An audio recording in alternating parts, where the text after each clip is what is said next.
Share test, সেই টেস্টের মাধ্যমে আমরা বুঝতে পারবো যে আমাদের ম্যানুয়াল অন্ত্র করলে রুগীটার ক্ষতি হবে কি হবে না, রুগীরা কী অবস্থা থাকবে এটা বুঝতে পারবো। তার আগে আমাদের এই জিনিসগুলো একটু বুঝে নিই আমরা। সেটা হলো যে আমাদের এই যে এটা ভার্টিব্রাটার বোঝার চেষ্টা করি দেখি, এই যে এটা কিন্তু এটা এটা অ্যাক্সিস আর এটা হলো অ্যাটলাস, তাই তো? এই ভার্টিব্রাটার নাম কি হলো? অ্যাটলাস। আর আমি খেয়াল করো, এটা ভার্টিব্রাটা আর অ্যাটলাস কোনটা? এইটা, এই টাকা ওই যেটা এইটা যাও, আর এটা হলো অ্যাক্সিস। তাহলে এইটা হলো অডোন্ড্রয়েড প্রসেস, এই যেটা অডোন্ড্রয়েড প্রসেস। এই প্রসেসের সামনে একটা নাম হলো অ্যাপিকাল লিগামেন্ট। কি লিগামেন্ট লাগে? আর এটা হলো অ্যালার লিগামেন্ট,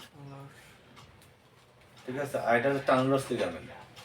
এগুলো কি বোনসের বাইরের সারফেসে না ভিতরের সারফেস? বাইরের সারফেস মানে যেমন ধরো এই যে আমাদের যে ফোরামেন ম্যাগনাম, ধরো সম্ভবত অ্যালার লিগামেন্টটা লাগে তোমার ফোরামেন ম্যাগনামের মধ্যে লাগে। ফোরামেন ম্যাগনাম কোনটা?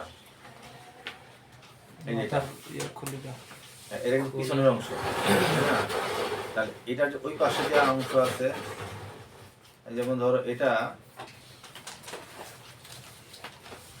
এই যে এটা ধরো এর পিছনের অংশ সামনের অংশ বোঝা যায়, তাই না? এই তাহলে ওই লিগামেন্টগুলো এই ফোরামেন ম্যাগনাম স্কালে সাথে লাগে। কোনটা বলতেছিলাম আমরা? এই যেটা অ্যালার লিগামেন্ট।